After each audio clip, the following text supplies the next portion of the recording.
All right, it is my enormous pleasure to be joined by Murtaza Hussain, who is a national security reporter for Drop Site News. Welcome to Bad Faith Pod. But thanks for having me, Brianna. Now, it's been a while since we last chatted, Mazda. We used to be colleagues at The Intercept, and it's really nice to be connected again. Yeah, that was some years ago. It's great to see what you've been doing with the show, and yeah, the intercept's still going along. But yeah, we've all done different things now. But yeah, that was a good time. Yeah, likewise. And so today I have you here because DropSite has reported out a number of huge stories that show substantial evidence of Jeffrey Epstein being an Israeli intelligence agent. And it's something that's been alluded to, hinted at, people have been suspicious of for quite some time. But you, because of a number of document leaks, as I understand it, have real substantial, conclusive proof of this that has been reported out in four stories so far from DropSite.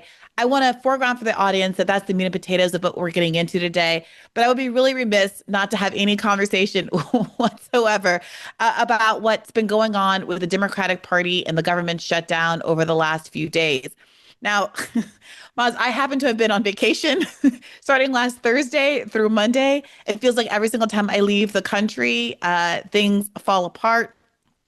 Everybody listening to this knows that this by now, but this has been the longest government shutdown in American history. Democrats have been posturing that this is a referendum on the ACA, the Affordable Care Act, and American healthcare premiums that threaten to as much as triple if these ACA subsidies weren't put back into effect. And yet, at the 11th hour, seemingly because Donald Trump threatened to end the filibuster in order to end the shutdown, the Democrats bent the knee. So while Chuck Schumer himself voted no and made a lot of pomp and circumstance about choosing to do so, there were eight Democrats who crossed the line to end the shutdown, which has driven, from my perspective, an enormous amount of ire, an expected ire from normal Democrats who I think for the first time are sort of opening their eyes to the reality that the Democratic Party is not a genuine resistance party. What do you make of this? Yeah, it's interesting talking to people the last few days. They're so dejected and disappointed by the Democrats apparently caving on this subject, which has had such practical impact on so many millions of people in the United States. I think it will probably lead to justified soul searching about what you said is really a resistance party that takes that very lofty title. I think it's a tremendous failure, fortunately, again, and a lack of a backbone or lack of principle or so forth by many leading Democrats. And we've seen some Democratic politicians push back against that and say it's time for a change of leadership. So I think that this is probably another very painful milestone in the necessary and I would say probably inevitable reconstruction of a different Democratic Party. And with this being one of the notable kind of failures in the last couple of years.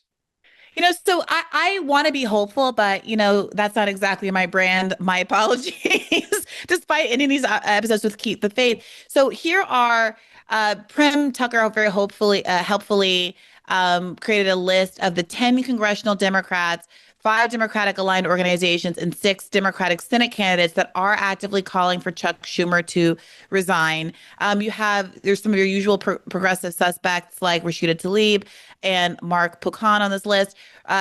Ro Khanna has been extremely vocal, more vocal than most, and very aggressively calling for Chuck Schumer to step down. You've called on Senate Minority Leader Chuck Schumer to step aside. You say he's no longer effective as a leader. Explain this for our viewers because he did vote against this compromise that you oppose. Why are you mad at him? Jake, you've covered politics a long time. Yes, he voted no, but 8 senators who said they consulted him daily go and vote yes. One of those people is his number 2. He's not going to do that without Senator Schumer's sign off. And then conveniently, all 8 of those senators aren't up for re-election in 2026. This is the D.C. way. Senator Schumer could have blocked this if he had wanted to. And one of the challenges is, in addition to the healthcare premium spikes, it undermines the narrative that this was a Trump shutdown. If 8 Democratic senators could have ended it, we should have kept the pressure on. I hope to get him on the show to talk about it soon. Notably, David Dayen of the American Prospect, who is also a frequent guest of Bad Faith podcast, pointed out that while many are calling for Chuck Schumer's resignation, what hasn't been reported up until now is that any Senate Democrat can offer a motion to challenge his leadership position and would have to get a vote within 7 days. So I think that's an important note because there are often times where you'll get Democrats capitalizing on a moment of public disappointment to posture that they want a certain outcome when they know it's unlikely to come to fruition. And I do wonder if we're going to get any of the folks that are calling for Schumer to shut down to actually use the mechanism at their disposal to call for a vote on whether or not he should no longer be the party's leader. Yeah, I hope so. And I think I noticed Ro Khanna taking a very strong line about that. He's, been kind of vocal about a lot of issues which are not popular among many Democrats. So yeah, it's something that's you actually raise a good point. It's actually not that many people, to be honest, who are saying this. It's people we may pay attention to more, but there's still, it seems like there's not a critical mass of people who are pushing back and ready for a change of leadership, some other radical change in the face of this. So I don't know. I guess you can hold together by inertia the current system, the current party for quite a long time still. But yeah, we'd have to see more popular pressure and public pressure in the face of this, and maybe the jarring experience of losing healthcare or health insurance for many people could help incentivize that if there's somebody there to champion that message. Yeah, notably, Bernie Sanders has not joined the chorus of asking Schumer to step down. The activist group Indivisible today announced the largest Democratic primary program since their founding in 2016. They say they won't support any Senate primary candidate who doesn't call for Senator Schumer to step down from his leadership role. I have to ask you if you support Senator Schumer retaining his leadership role, if you think this kind of a primary campaign is right-minded. Well, I think we should have vigorous primaries all over the country. I don't think that should be the criteria. I would rather say, do you support Medicare for all? Do you support an end to Citizens United? Do you support having a wealth tax on billionaires? Look, what you got right now, Chuck Schumer is part of the establishment. And I'm sorry to say that many people in the Democratic caucus are part of it. I would say we have 8 or 9 out of 47 people who I would consider to be progressives. So you can argue, and I can make the case that Chuck Schumer has done a lot of bad things. But I think getting rid of him, who's going to replace him? Who is going to replace him? The issue right now is doing primaries, getting people involved in the political process who are going to create a government and an economy that works for everybody, who have the guts to take on the oligarchs. So I think we need to take on the Democratic establishment all over this country. And the contrast between this being a sort of referendum on healthcare, Bernie Sanders being the leader of the fight for Medicare for all for over, for decades, frankly, in the United States, but not being willing to, cross the line over to actually calling for there to be any consequences for Schumer's mismanagement in this moment when healthcare is so central to the issue. I mean, what do you make of that? It's surprising. I don't know. Maybe there's longstanding personal relationships, or maybe there's some sort of calculation being made, or something happening behind the scenes that we're not aware of. But yeah, it's notable. It's a very good point. It's notable that he has not been at the forefront of that. And the sad thing is, he probably is somebody who has the the gravitas or the following to create a critical mass of people against or in favor of a certain change like that. So I can't speculate. I don't know what's driving it, but you're right. It's a notable sort of absence at a very critical moment. The other aspect of this, well, before I move on from that, I just want to say it is tough. It is tough, again, given what Bernie has meant to the movement. But this pattern of him potentially prioritizing personal relationships, whether it was his unwillingness to be as strident and condemnatory of Joe Biden in the context of the 2020 election, repeating that he was a good guy and he would be a good president, that while he wanted to win, Biden would do fine too. And now being to the right of your average sort of I've got to have it wine mom podcaster in wanting Chuck Schumer to stay in this role. I mean, I think I also saw a clip from Charlemagne the God saying that Schumer has to go. If AOC runs against Chuck Schumer, it's out the pasture, buddy. Yeah, Chuck, he Nah. Eric. I don't know if she got it. And Yes, come she on, bro. does. After what we saw yesterday, Yesterday, yo, yep. after what we saw Yep. yesterday, I think somebody can primary Hakeem. Somebody can primary Chuck He's Schumer. out of here. Hakeem's out of here. I think Chuck is more green than Hakeem. You saw Pelosi's going out to the pasture. She said, she's like, I'm doing it myself. It's like, nah, shorty, you were about to get rocked. I'm disappointed in Chuck. I'll say that. Them youngins are not afraid. There's two things that Mondani's election for me did for me. Number one, it gave me hope in free and fair elections. Because I'm going to be honest with you. I didn't think that they was going to let Mondani win this shit. Come on, I'm bro. like, all of these billionaires. And you had these people in these sort of like almost right-coded podcast contexts actively rooting for people like AOC to pick up the mantle of the party and run with it. Now, I think that's also a little naive, given that Bernie and AOC were the ones, if you can recall as far back as a year ago, who were defending Biden to the very last moment, even after his disastrous debate performance. And again, I don't know what this is about. I don't know what this is about. Is it that the left flank within the Democratic Party feels more vulnerable and therefore more willing to protect establishment actors? Did Bernie have some ask that he had made or that he thought he successfully had gotten out of Biden that he wasn't confident he was going to get out of Kamala Harris? I mean, it just doesn't make any sense. But what we do know is that there's a pattern of sometimes the most left flank being unwilling to lead the challenge against establishment actors, even when they have so obviously disappointed the public, and the public opinion would be behind challenging them. Yeah, that's a great point. Maybe it's a generational issue too, because there's like a lot of people you're pointing out to, and it's interesting you point out even right-coded people are saying similar things, but what they share is the generational cohort, because I think that maybe the dissatisfaction or just they have a different experience of this Schumer and so forth, and that certain version of the Democratic Party, which if you're of a much later generation or you have different experiences, maybe you are not as quick to see the dissatisfaction or as quick to see the context with others are viewing it. So I think that's also, when I look at a common denominator and people making this critique, that's something that they're younger. And they also have a shared economic experience if you're younger too, because the system is very much geared to working for people who are older. It's kind of the way the political economy of the U.S. is set up. And maybe if you're in that segment of society, you're an elite yourself, you may see less of the urgency and the dissatisfaction with the way things are going right now. I mean, but come on. That's crazy. I mean, Bernie obviously understands the urgency, or he's the world's greatest liar about Medicare for all these years.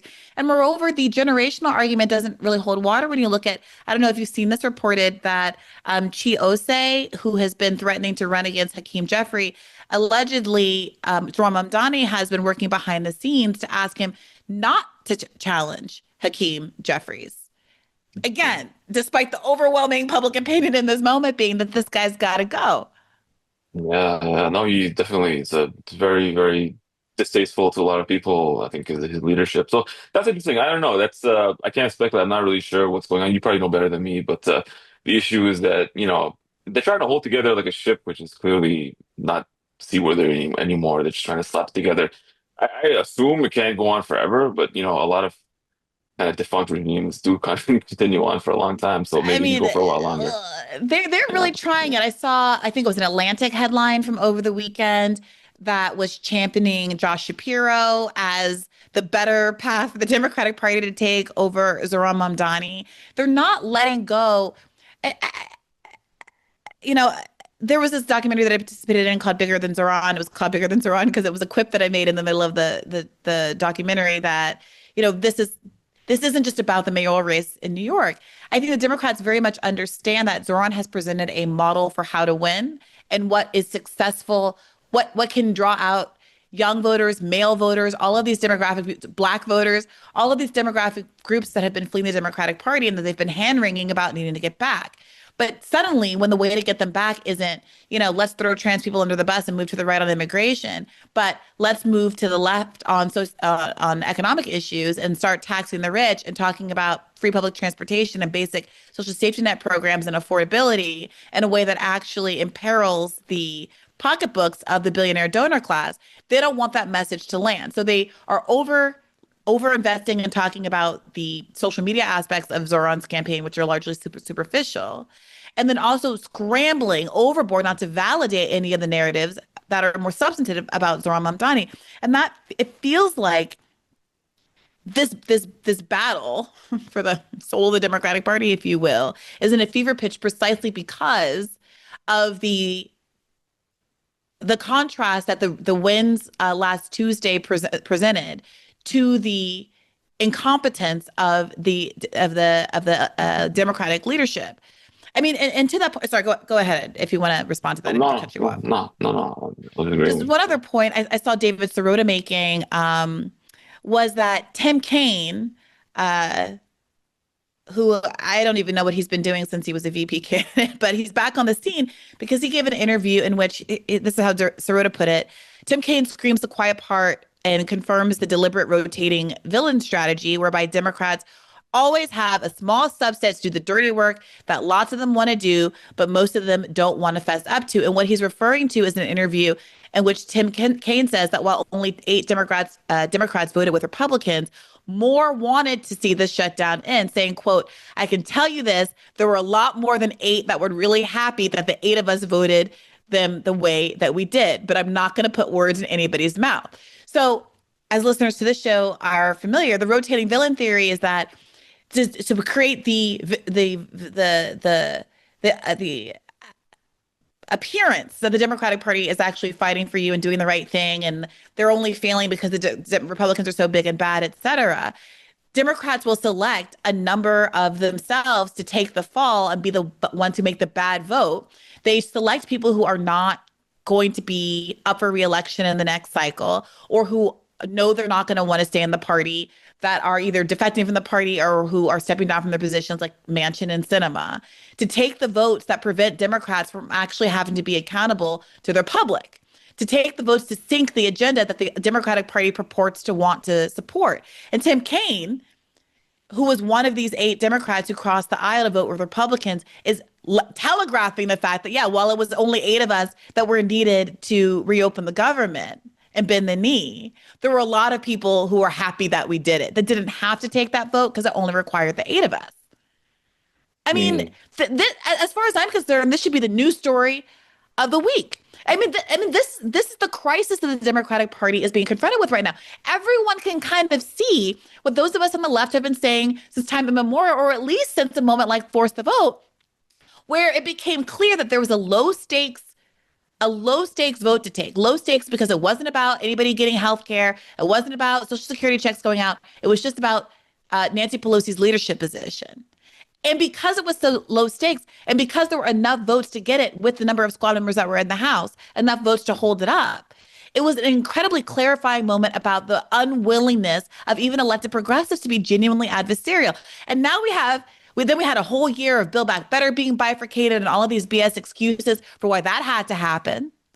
And this, I think, finally, the 1-2 punch of Zohran Mamdani's popularity and this shutdown being bungled in the 11th hour have made even the normiest of Dem say, oh my God, the Democrats are not dumb or incompetent.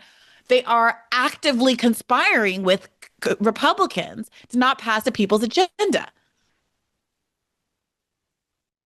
Yeah, no, it's very, very damning. Very damning when you put it that way. It's it's quite jarring, and it really speaks to the dissatisfaction people have. So yeah, I think that your analysis is very sound. All right, well, Maz, I hear you. I hear in your voice you're like, girl, I came here to talk about national security issues and Israeli spies, and I don't. You know much more about this than I do, and you're very plugged in. So it's very fascinating for me to hear it myself, actually. I mean, I am curious. Have you had any of these kinds of conversations with people in your life? Because I had I ran into a woman who lives in my building at the coffee shop yesterday, and she was furious and sort of ranting at me about how the Democratic Party isn't even working for us. The Democratic Party isn't our, and I was like, yeah, girl, speaking to the choir. Like, oh no, I'm glad to hear you say it. I know who lost their health insurance. They're very, very, very upset. They're just shocked. They're beside themselves. So it's a very serious practical issue for millions of people. Yeah. Okay. Yeah. Well, look, I want to get into it because another serious issue for millions of people is what is now broadly understood to be an overinvestment by the United States both financially and politically, into the state of Israel that is not even deterred by Israel committing egregious war crimes and perpetrating a genocide for over 2 years. And through the course of this, especially because the consequence of supporting Israel in this way was Joe Biden and Kamala Harris losing an election.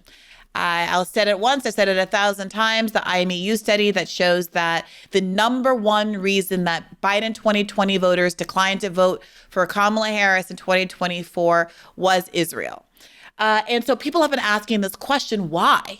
You know, Democrats are willing to lose elections over this, willing to welcome in Trump's fascism in 2025 over this. You know, what does Israel have on us? What is the special relationship that we have with Israel that is more sacrosanct than the future of the Democratic Party itself?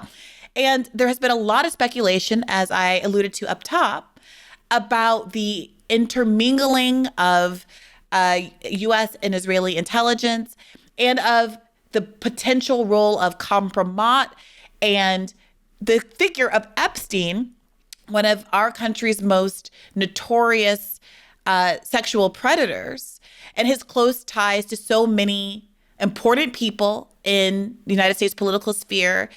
Ghislaine Maxwell being at Chelsea Clinton's wedding, pictures of Epstein with both Donald Trump and the Clintons over the years, et cetera, et cetera, et cetera. And because of that, there has been speculation about the role of Epstein himself as an actual Israeli intelligence agent.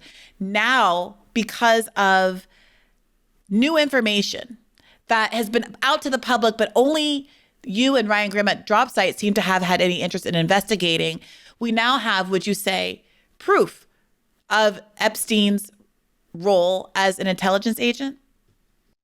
You know, it's a really interesting question because people have been speculating about this for a long time and asking myself and other people, is Epstein a Mossad agent? Even before we did this reporting, that speculation has been, very rampant for a number of years now.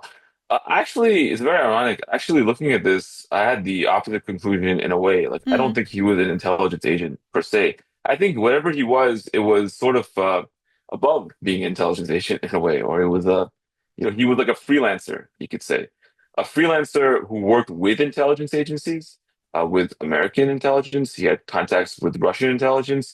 He had contacts with Israeli intelligence, very substantive contacts. And he did things for them, which, we've done 4 stories you mentioned so far on this subject. We're going to do more stories about it. This is publicly available information. It's just we have the capacity and the freedom to cover it, so we're doing that. Epstein was a person who had more ties.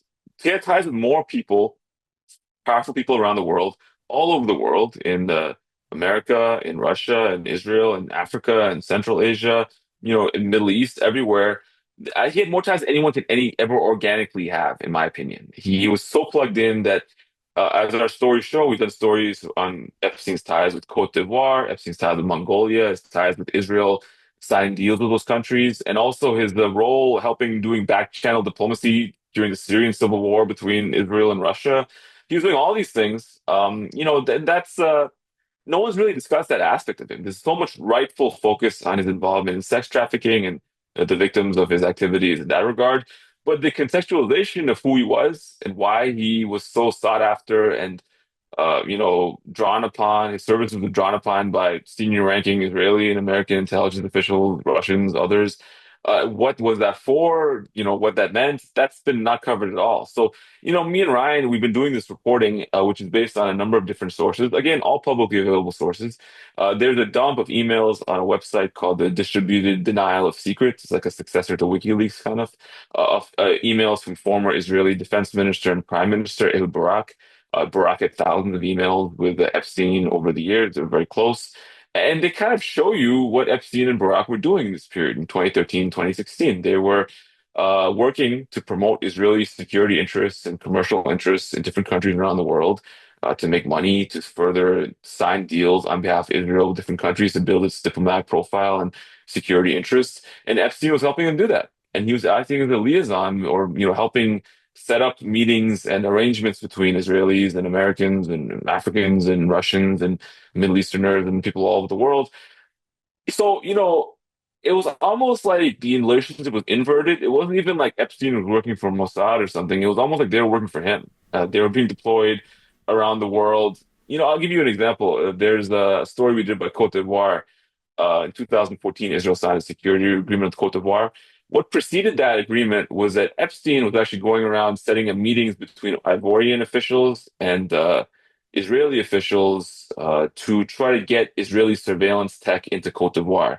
And they did that. They signed contracts. They had the delegations which followed thereafter. And then in 2014, they finally signed a deal. So Epstein was kind of like the person behind the scenes making these deals happen. He did the same thing in Mongolia as well, too. There was a deal signed in Mongolia between Israel and the Mongolian government. Epstein helped arrange that as well. So he was this very critical, like he was a very important node in a broader web of elite connections. And I think he's far above being merely like an agent per se. He's something more powerful. Who he represented or what that all meant, I think we don't know the answer to that at the moment. But he clearly there's more to the story going on than the sex trafficking. And as bad as that is, that's only a component of it. And it's almost, it does deserve scrutiny, but it's almost a distraction from something which may be more important and more politically consequential.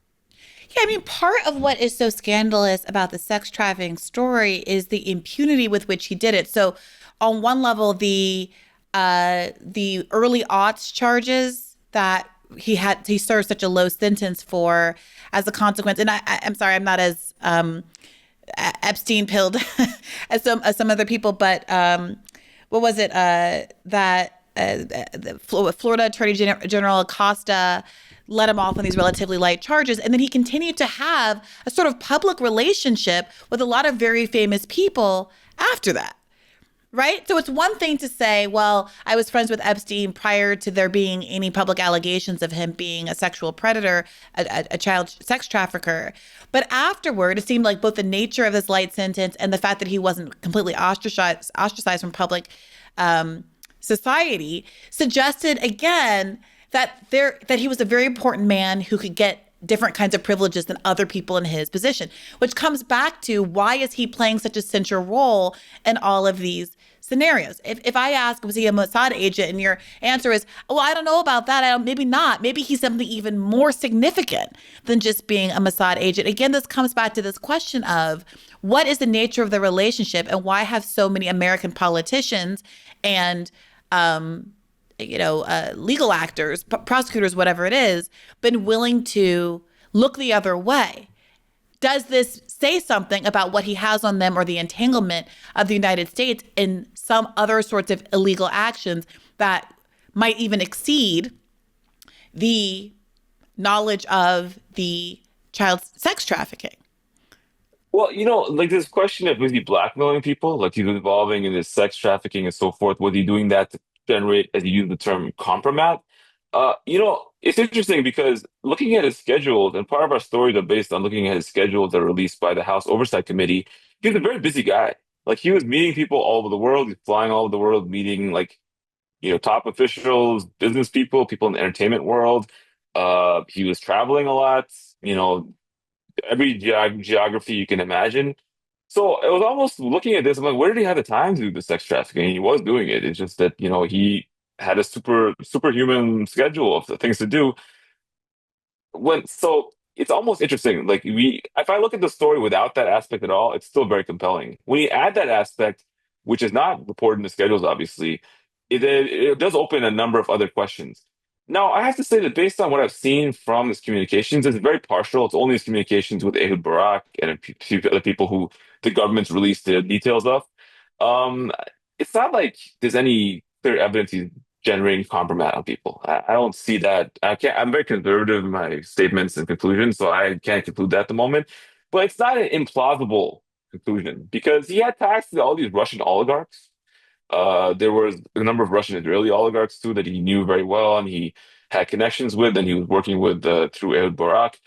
And in Russia, the word compromat is a Russian word. It's kind of the organized crime world in Russia, which is very intersecting with the political world, was known to do this as a tactic. So for him to be doing that is not beyond the realm of possibility. And some may say, well, America is a democracy and Russia isn't, so that can be exposed and so forth. I'm not totally confident that's the case. I'm sure that there are many, many things going on like that which we're not aware of. So while I don't conclude that was the case, I don't begrudge anyone from believing that or thinking that's a very viable line of inquiry to pursue. And I think it is a viable line of inquiry to pursue, because people like him in his world were doing that. He was in a position that he could do that if he wanted to. And there is this weird sort of devotion to him, or like, actually, there's a weird sort of conspiracy of silence around this subject because so many people are implicated with the ties to Epstein, so many elites. Who has the motivation to, confront this subject head on, as opposed to like, people like Dropside who are, on the margins of all these players who have the professionalism and the capacity and freedom to do it. Who else in the elite is going to do it? There's not a lot of people. And is it because, they were being blackmailed by him? Maybe. Or, I actually got the impression reading his correspondence that he didn't necessarily have to blackmail people. Maybe he was doing it, but he didn't necessarily have to do it because people seem to be willing and eager to work with him anyways. They want to work with him because he can make them a lot of money. Like Ehud Barak was making tons of money from his relationship with Jeffrey Epstein. And, along with that, there was like fun you could have, like the quote unquote fun you could have if you're friends with Jeffrey Epstein. You can go to his island and hang out on the island. And what was going on there, like, who's to say, there's some strong evidence that some very nefarious things were happening. But, it was like he didn't necessarily need to blackmail you to get you to do what he wanted. He could do other things. You could use inducements rather than threats per se, and threats maybe come in handy sometimes too. But yeah, the story is crazy enough even without that, and it may be true, but I haven't seen explicit evidence. But that doesn't really bother me in a way. It's almost yeah. Yeah. So how does Ehud Barak, who, as I understand it from your reporting, was had this relationship with Epstein while he was serving as Minister of Defense for Israel? So, okay, the emails from Ehud Barak's inbox, I should give them context. They were hacked by somebody Please. a couple of years ago, and they were dumped online, and then they're hosted by this distributed denial of secrets, this website. We don't know who hacked them. They claim to be hacked by this group called Handala, which is a pro-Palestinian hacking group, and some have speculated they have ties to the Iranian Ministry of Intelligence, but we don't really know exactly. So they were put out there, but I think they were hacked a long time ago because the email hacked information stops in like 2016. Either that's when the inbox just ceased to be used, or that's when the penetration happened. And I think it's likely it was the latter because there were a number of other hacks took place at that time and that ended in the same period and all attributed to Handala. So this is like a decade old email, this information. Uh, but at the time, 2013 is when Barak ended his formal affiliation as the Israeli defense minister, and he was in touch with Epstein at that time. Like they was not like a he met him afterwards or something like that. They were very much intimate with one another. They were very good friends. They said a lot of Epstein at one point said Barak is one of the only people in the world that he feels he can talk to and who understands him, like the very intimate level of friendship. So so he clearly knew Epstein and worked with Epstein while he was Israeli defense minister. When he left, their relationship seemed to blossom in a way because Barak was freed from the formal obligations of a political figure in Israel. And like many American political figures, one of the first things that you do in Israel, if you're a powerful person in public life, is try to go into the private sector and make money now. You leverage your connections that you made as defense minister and like, let's make a lot of money. And Epstein was helping Barak make money, as I think he was helping other people make money, other elites in this revolving door How? between the. How is Barak making money off of Epstein? So, Barak, like the second that he got out, he tried to set up this sort of like quote unquote consulting business. And he was working as a consultant for all these different private sector firms and governments and banks and so forth, helping them find clients to do, various different things. And in particular, Epstein was helping build Barak up as this cybersecurity tech guru. Not that he was like an engineer of that technology, but he was somebody who could make early stage investments in these Israeli private security, surveillance and technology firms, which, these firms were also run by Israeli intelligence agents, people from Unit A200, the Israeli signals intelligence. So, Epstein he'd be like, he's a number of things he's doing. We're going to report all of it over time. But effectively, he would go connect Barak with people in foreign governments where the governments were dealing with some sort of security challenge or trying to just build up their security profile anyways. And Barak would go to these countries and he'd be like, well, I'm the Israeli defense minister, or was the Israeli defense minister. I have a long intelligence history. Why don't we give you a turnkey surveillance solution which would solve all your security problems? I'll help you do that. And then if you're interested, I'll bring the firms over and they'll help you design a security system. We'll help you like, surveil your population and things like that. And, you'll pay me a fee and then I'll have like a finder's fee or some sort of ongoing consultant fee. And then the firms will come in, you'll sign a contract with them and, if you're okay with that, we'll make it happen. And, in Cote d'Ivoire, it did happen. They built a security state for Cote d'Ivoire. And after the introductions have been made by Epstein and with Barack taking the lead and making some money off it and so forth, the Israeli government would formally come in and sign an agreement after. So it was like a train of events that Epstein was at the head of. And in the course of it, multiple things would be accomplished. Barack would make money. He'd become more loyal to Epstein, one can surmise after that. And the Israeli firms would make money. They would build Cote d'Ivoire or some other country's surveillance infrastructure. And then the Israeli government would sign a political agreement. So everyone benefits in the situation. The only person who didn't exactly benefit was Epstein, to be honest. Like, what is Epstein getting out of this? And he wasn't trying to make money. He seemed to have more than enough money. He was helping lend Barack money at times. So, it could be an ideological interest. If sympathetic to Israel, you want to help make them deals, or there could be something else. Like that part of the situation, I don't know. And I think no one's really come to the grips with it. Who is Epstein working for? What is he getting out of this? It's hard to say, but that's how he's helping people money. And Barack is just one person. You can imagine there are many people this is happening with.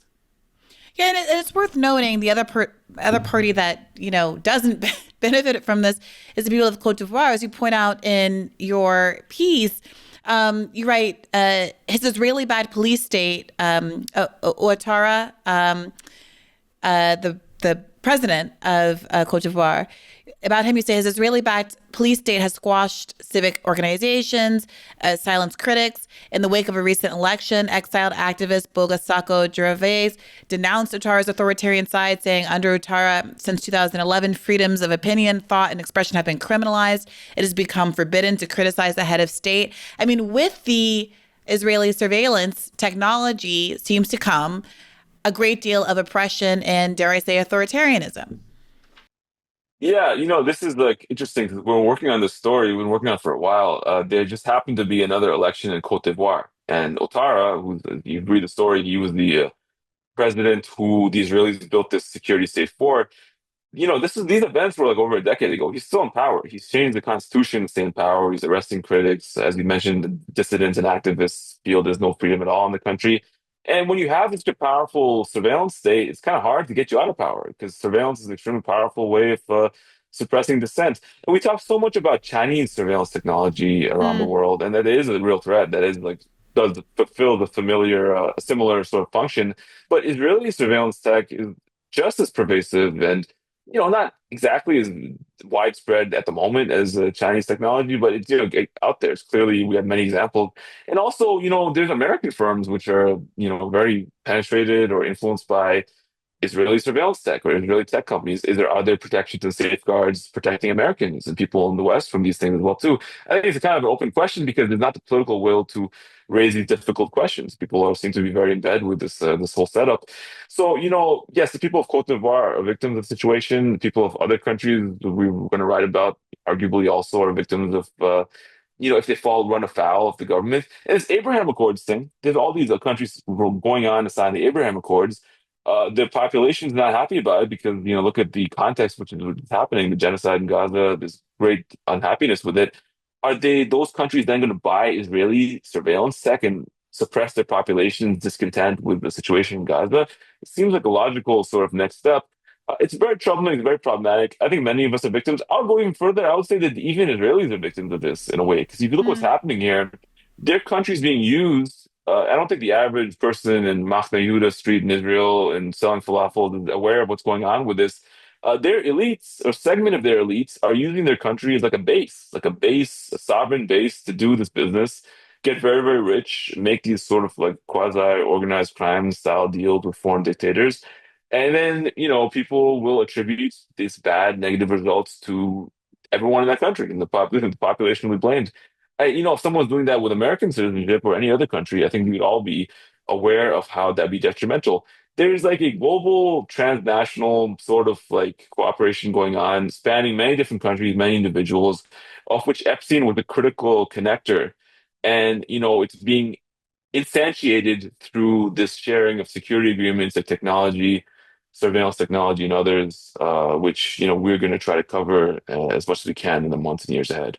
Yeah, I mean, while we're on the subject of sort of the implications for the U.S., and frankly, a significant part of the story is the disinterest in the mainstream media in this story.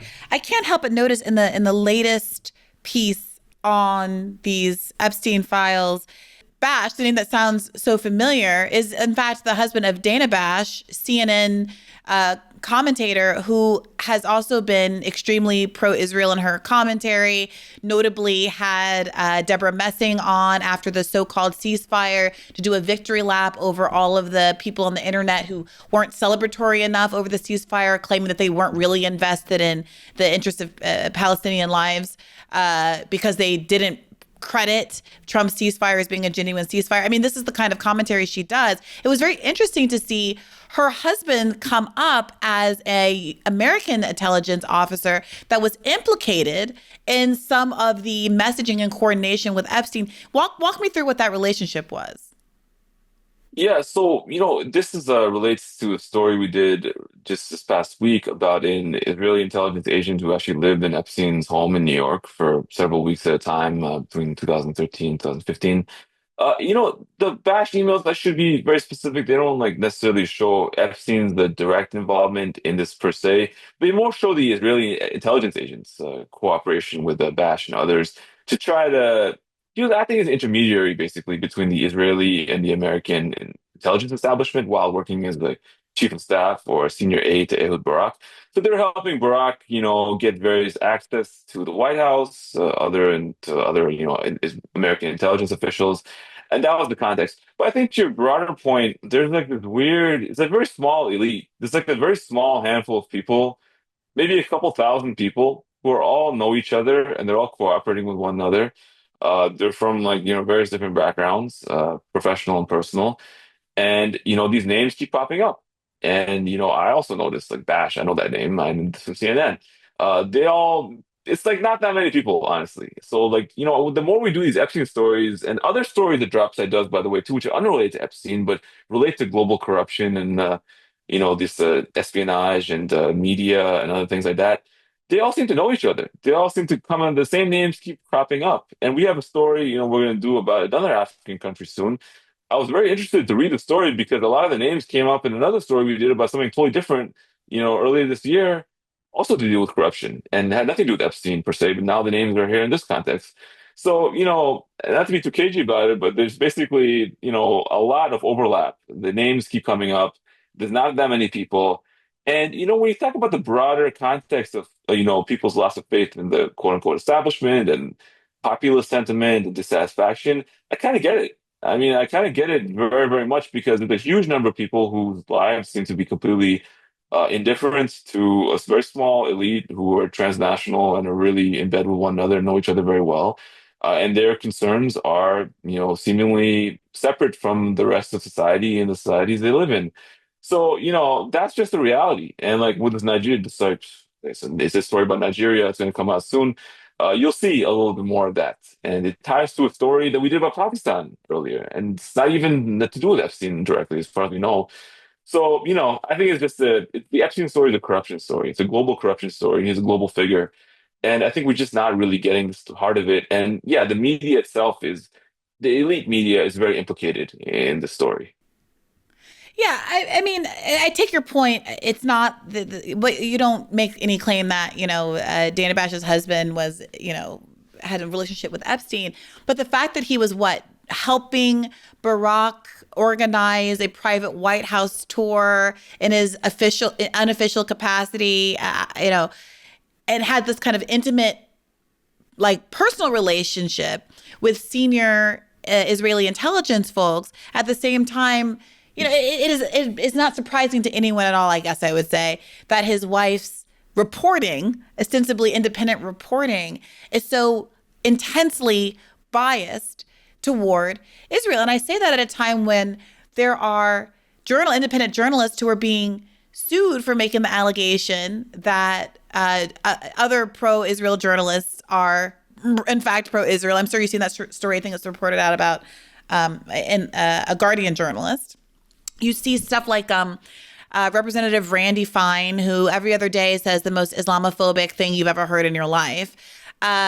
Recently said, came forward saying, I don't think there should be dual citizenships allowed because he was upset about, what was it, Ilhan Omar?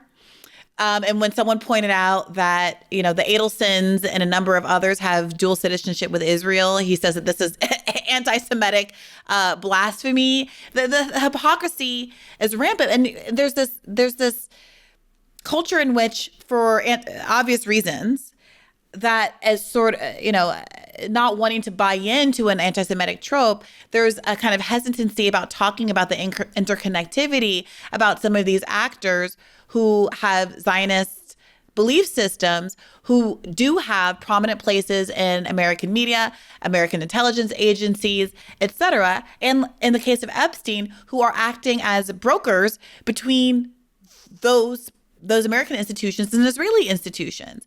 And it's been kind of this mask-off moment post-October 7th where there is more of a willingness, at least in independent media, to engage in these things. But to be so clear, a complete silence in the mainstream media about any of the reporting that you've done so far. And so I want to give you an opportunity to get into more of the details of that before we wrap here today. I'm sorry, did you want to get in here? Yeah. Oh yeah. No, I'll say yeah. No, absolutely. I agree with everything you said. And look, of course, it goes without saying that anti-Semitism and all forms of bigotry are disavowed and condemned in the strongest terms. All we're doing is following and reporting literally what we see happening right here. We're not putting any philosophical or ideological assumption upon it. This is literally just what was happening. So there are people who are affiliated with a foreign government, the Israeli government, who cooperate with each other in the United States and, have a shared ideological sympathy. And there are people of all backgrounds, by the way. So it's not even like they're one particular background in all cases.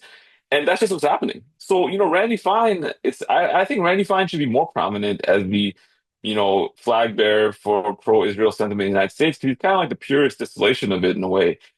He wants to have these special privileges while disclaiming any criticism of him and characterizing it as bigotry.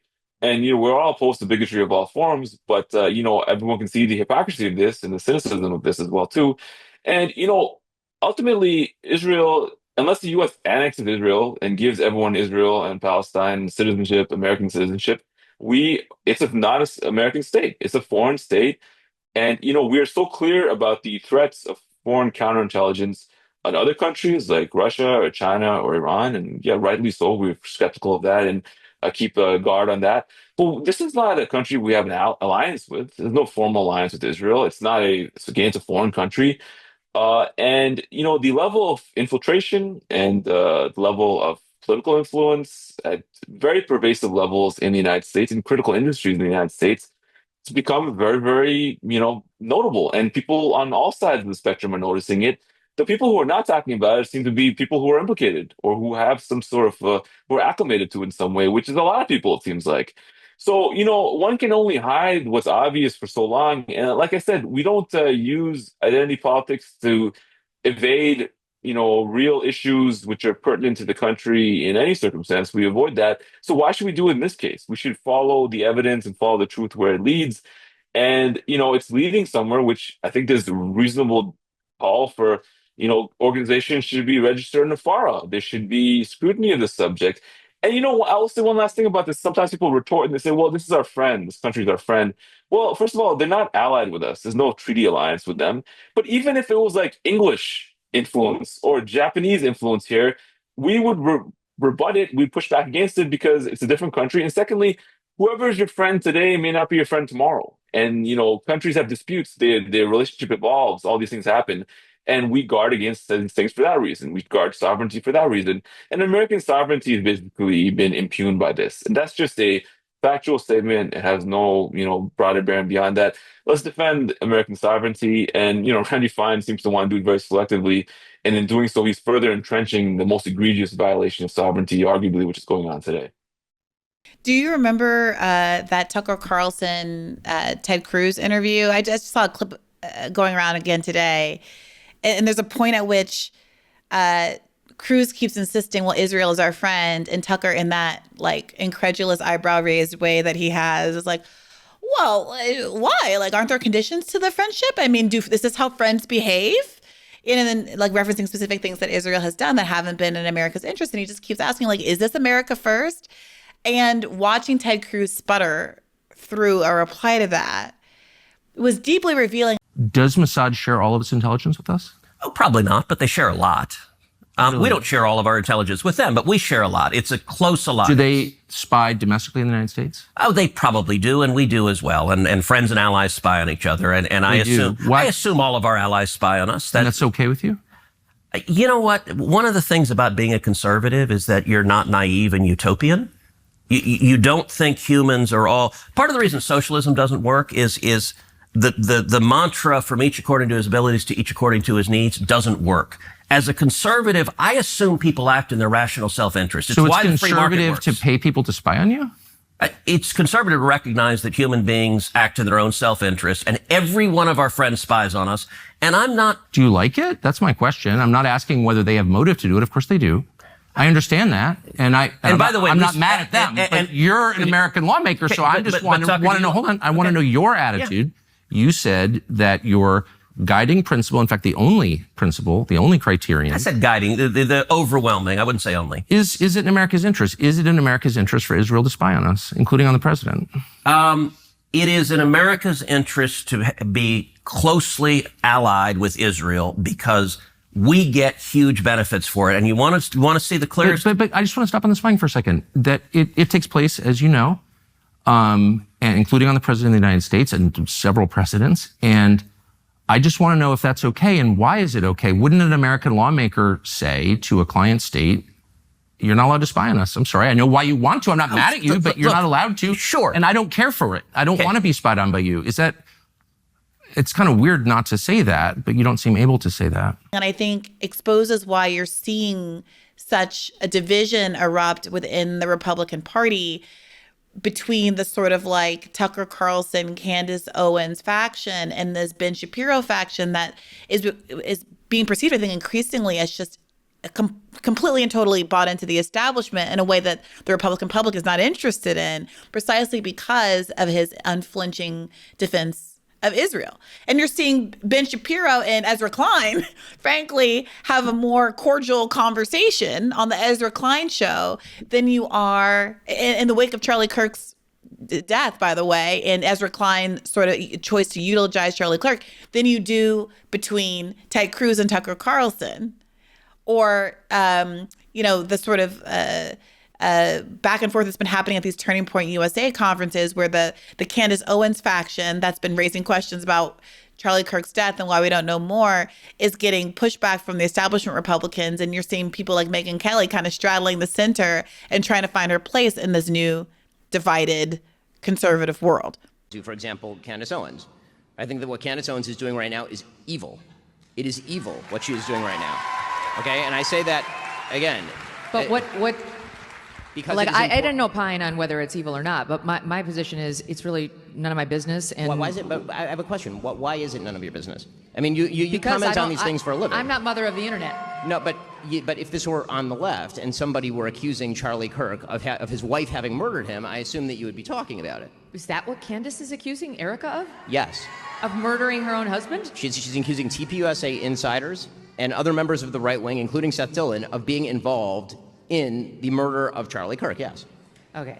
Like I said, I don't take in that content, which is an honest statement. I don't have time to watch Candace's show. I believe you. But the point that I'm making is that what I understand friendship Candace should not, in our doing. business, I think it's important. Listen, Candace friendship and I are should not friends. trump. We don't even know each other. I understand, but even with Tucker, friendship should not trump our manifest requirement to speak out when people do and say things that are both detrimental to conservatism and morally wrong. Okay, so I don't totally disagree, but I think the way of handling that, at least for me, is much different. So I saw things go south between you and Tucker. That's all neither here nor there, but it's very interesting to watch. Very interesting to watch. I've been watching it very closely. It's fascinating. I think that ultimately this is there's a point you made which is really important, that we're in a very anti-establishment era. People have lost trust in the quote unquote establishment on both sides of the spectrum. And that's been going on, I think, for a decade at least now. It's just they're trying to suppress it and trying to head it off and co opt as much as they can.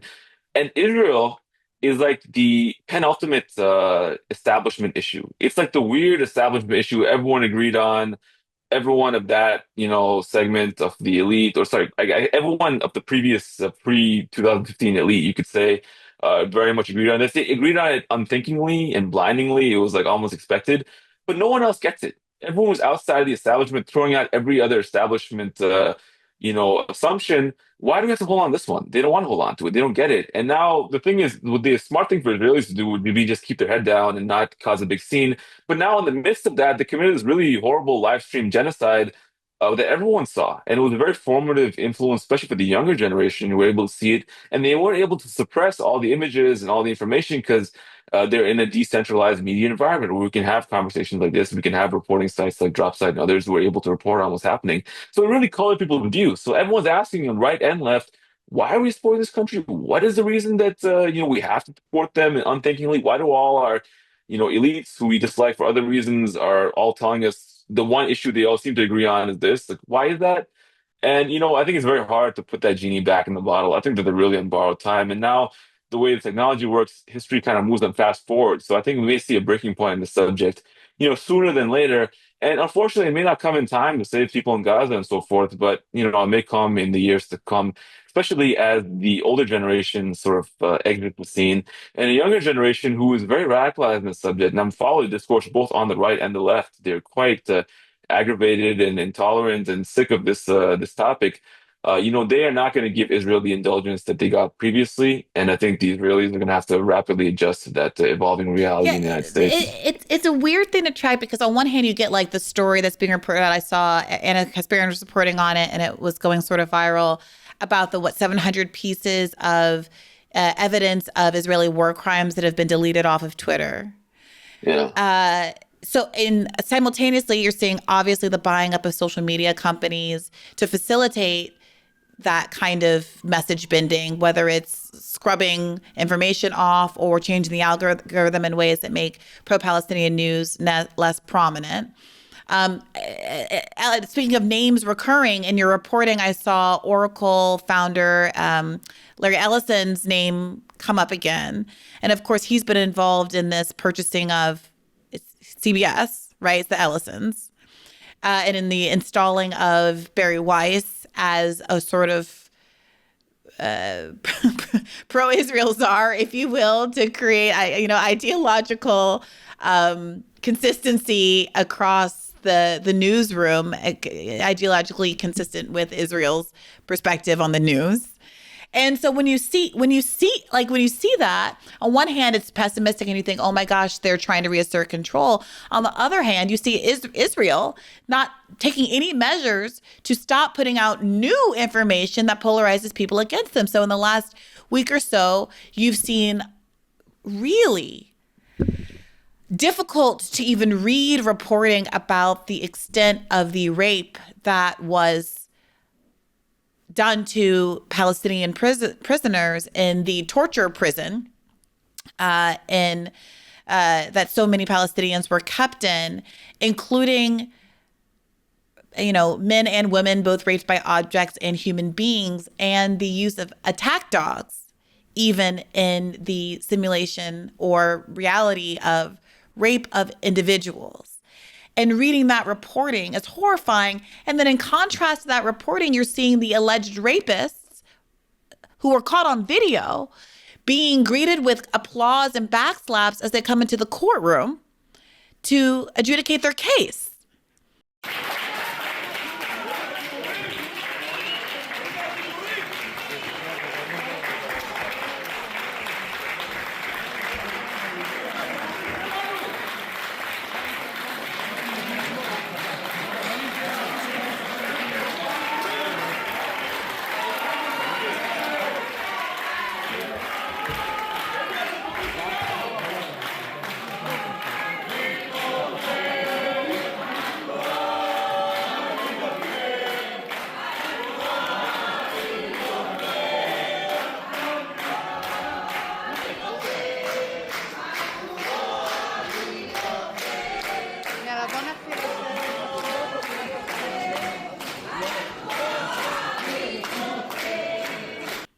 goes viral. So and on one hand, I'm like, oh, how horrible, how dispiriting that Israel is doing such a good job cleaning up their mess. I hope future generations don't forget what happened. And on the other hand, you see Israeli society not putting any brakes on promulgating new content that makes them look horrible every single day. So you think, well, it seems like a lot of wasted money, frankly, that Israel's spending to try to clean up the PR mess if they can't get the population to stop celebrating their own venality.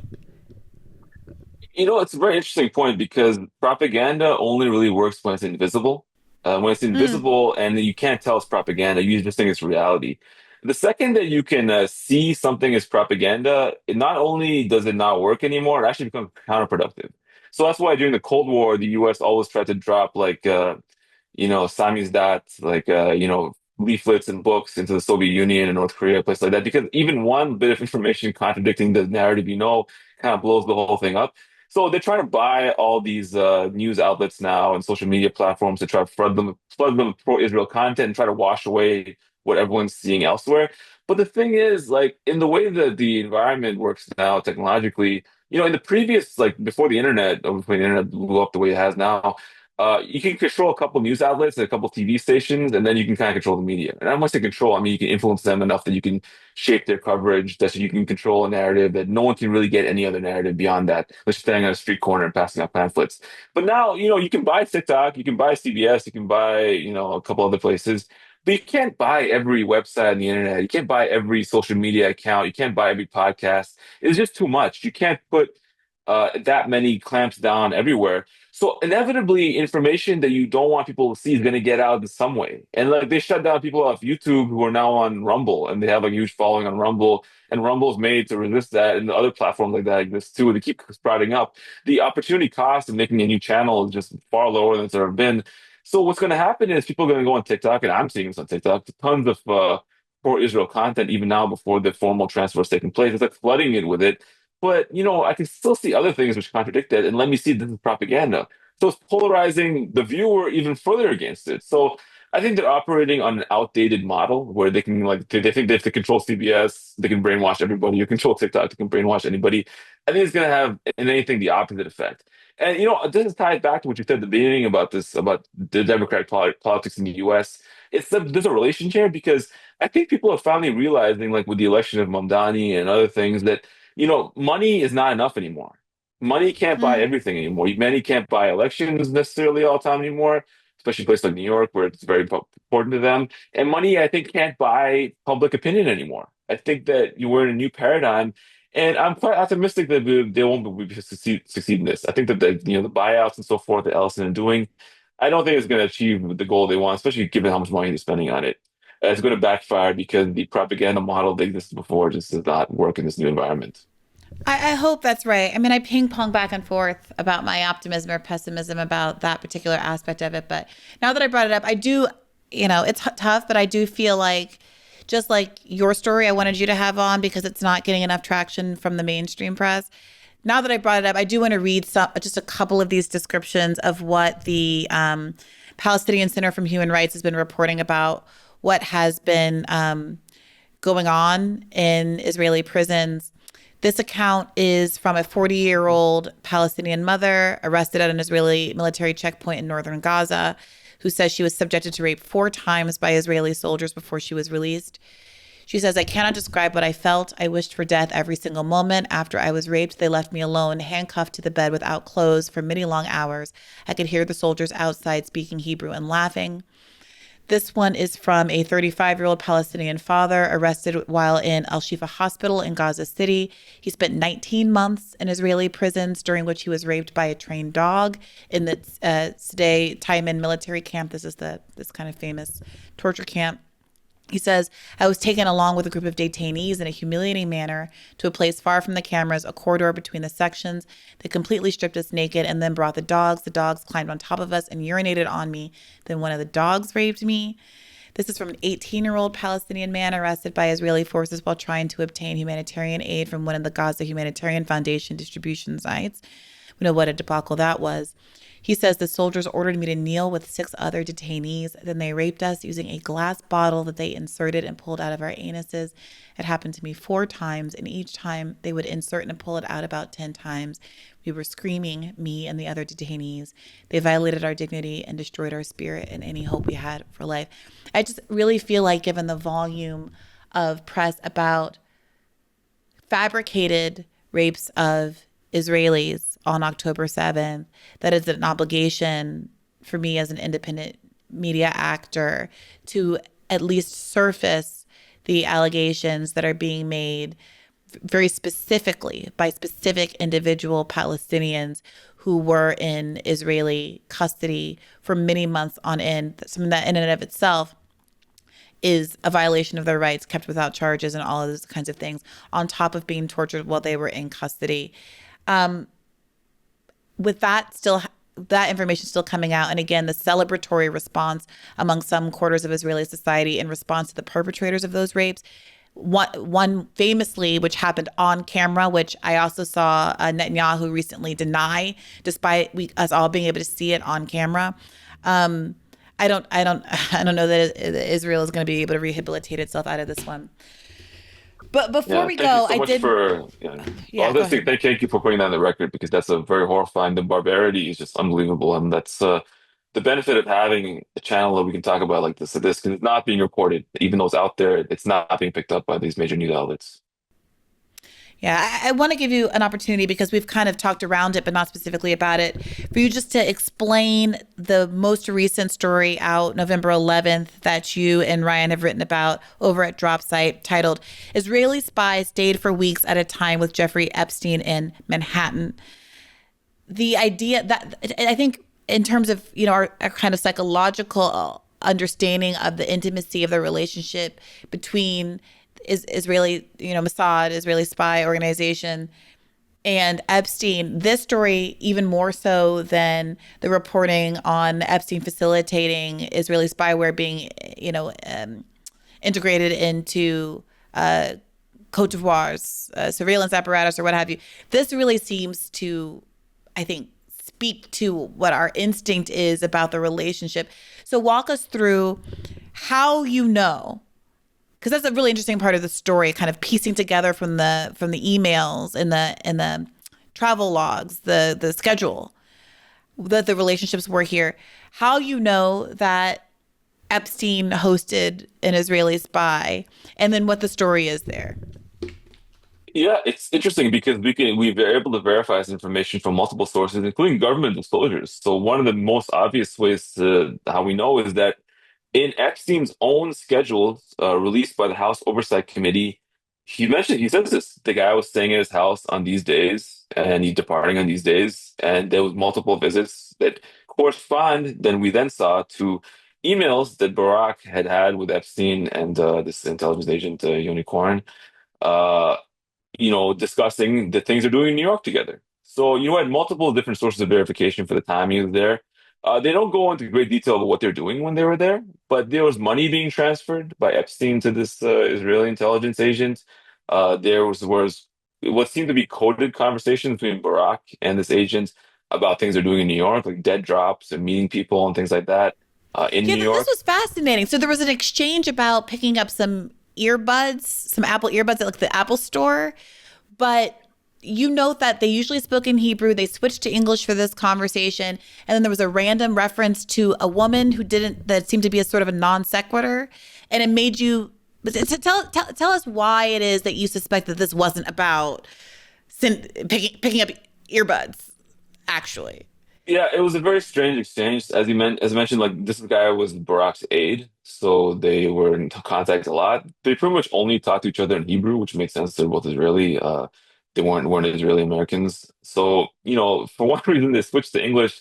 There's one very specific act that Barack wanted Cohen to return a pair of Beats by Dre headphones to the Apple Store in New York. So we switched to English. He gave very specific instructions. I open this page, look at this receipt, do this and that. And, then he sent it to him, and then corresponded in Hebrew with a woman's name, and Barack confirmed, yes, that's the name. That was kind of the exchange. And also, this supposed purchase happened on the right at the moment Barack was leaving the country. So why would he buy a pair of headphones, immediately leave the country, and then have his aide, who he never discusses these mundane, day-to-day activities with ever, have him return the headphones? Also, Barack by this time was a multimillionaire. He cared about 300 pair of headphones, $300 pair of headphones as much to, arrange its, return in New York City. It just was weird. And so, what I would say is that, sometimes it could be just headphones. Maybe we don't know. I'm not going to speculate otherwise. But, I encourage people to read the emails themselves. We put them in the story. Just draw your own conclusion. And maybe someone can interpret this in a different way. But, it does correspond with what, a lot of intelligence agents do, which are these dead drops. They leave something or someone in a certain area, and then they arrange a pickup for it in a way which it helps evade surveillance. And one last point I'll note is that at this time, I worked on the Snowden documents many years ago. At this time, Barack and Corin, and it's been publicly reported, they were under NSA surveillance. So the NSA was interested in them and looking at them for different things. So they had motivation to speak in a coded manner at this time. There definitely was a reason they would if they wanted to hide something else that they're doing from prying eyes. Okay, and this is all in the context of the back the background context of this story about the intelligence agent staying with Epstein.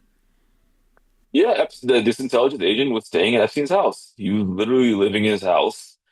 What he was doing there, why he was doing that, we don't know. He passed away in cancer a couple years ago. So, but that's like a really interesting detail. Like, what if there was like a Russian intelligence agent living in Epstein's house? Would that be noted upon? I haven't think it probably would. He was living there. He was there. And I'll say this, he was there. We know this because we have the emails, but also he was noted publicly. What else was going on that was not noted publicly? What else was happening? Why is there so little interest in pursuing this or investigating this? We're covering this at Dropset. We've done 4 stories about the subject so far. We're a small organization. We're funded by Substack donations and things like that. There's a couple of us here. We're professional journalists, but we're not like by any means like the New York Times or CNN with unlimited resources and huge bureaus all over the world. We're covering this and getting this on our own. It's clearly like I think they're just trying to ignore it and make it go away.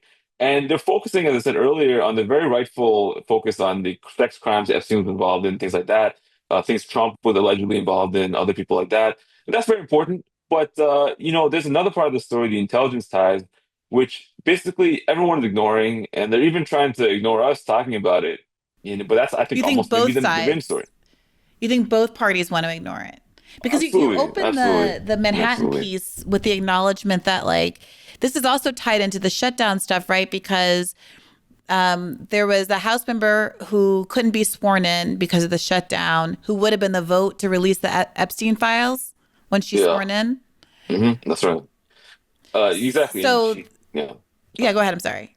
No, what you're saying is right. What you're saying is right. Yeah. Yeah. She could have So been fine. the implication here is, the shutdown sort of served a lot of different purposes. And is there a question now as to what, are we now going to see a vote on the release of the Epstein files now that the government's open again? We might. And, the one thing I'm curious about is like, what are the Epstein files exactly? What are they going to release? Are they going to do a limited hangout, which is like releasing part of the story and, suppressing the gist of it? I'm really curious, like, what exactly will come out on that time, because the Epstein files people associate usually with like a list of names or something like that. I'm not sure if that's what it is. I think it's more like a, broader, uh, archive of documents related to the relationship with different people, emails, the part of that, schedules, things like that, contracts maybe. But it could be So like vetted. this It could stuff be that sanitized. you reported on. And in some ways, like your reporting is on the Epstein files, but there are a cache of Epstein files that no one seems to be especially interested in the mainstream media. Exactly, exactly. And I think through the emails, which were not released in any like, formal process, that kind of came out in the hack, they help make sense of those other documents too. So, there's like a really big, I think it's like the analogy of like, everyone's touching an elephant, describing different parts of the elephant. We don't have the full elephant yet. And, I think that if they do release these files from the federal government, we'll gain more information, but that still won't be the whole story. There'll still be more to make sense of. Because, to tell you, I wouldn't be able to make sense of the other government Epstein files, government release and lawsuit release Epstein files, if I didn't have the emails. Because those emails actually fill in the blanks of a lot of that stuff. So I think that still, even if they do release the documents now, it'll only be one stage in a broader, I hope, focus and expectation of exploration of what and who Jeffrey Epstein really was. Well, Murtaza Hussain, I appreciate you helping us get to full elephant. We hope to achieve full elephant someday, and I'm looking forward to your upcoming reporting at Dropsite News about more out of these documents, this document cache. Where can people find more of you and your work on Dropsite or elsewhere on the internet and beyond? Yeah, you can find my stuff on Dropsite. I'm also on X or Twitter. You can find me there as well too. And Substack, my own Substack. They're all linked together with one another. But yeah, that's the main place you can find me and the reporting by myself and my colleagues. All right. Well, thank you again for all of your work. It's lovely to be in touch again after all of these years. Let's not let it go so long before I see you on Bad Faith or elsewhere again, okay? Sounds good, Brianna. Thanks for having me. All right. Thanks for joining. Thanks to all of you for tuning in. If you want an additional episode of Bad Faith Podcast every week, you can subscribe at patreon.com/badfaithpodcast for a premium episode that drops every Monday. There was a lot of interest in the comment section and both Patreon and on the YouTube clip of Monday's episode with Osita Nuevu. I thought it was a really important conversation. It was filmed prior to Zoran winning, but the debate we were having about whether or not you can really succeed as the left movement within the Democratic Party was really salient to what has now happened post-shutdown. So if you haven't listened to that episode, I strongly recommend you go over and subscribe and listen to the full 2-hour episode or watch the free 30 minutes or so over at Bad Faith YouTube. Don't forget to subscribe there and click the notification bell so you know about future live streams and episode drops. Thanks as always for tuning in. Take care of yourselves and remember to keep the faith. Hey YouTube, thanks for watching. Just a reminder that this is a podcast. You can catch an extra premium episode every Monday for $5 a month at patreon.com/badfaithpodcast. That's patreon.com/badfaithpodcast for $5 a month, an extra episode every week. Additionally, please do consider liking this video, subscribing to this channel. It helps us out. It helps independent media beat the algorithm. We appreciate you. And as always, keep the faith.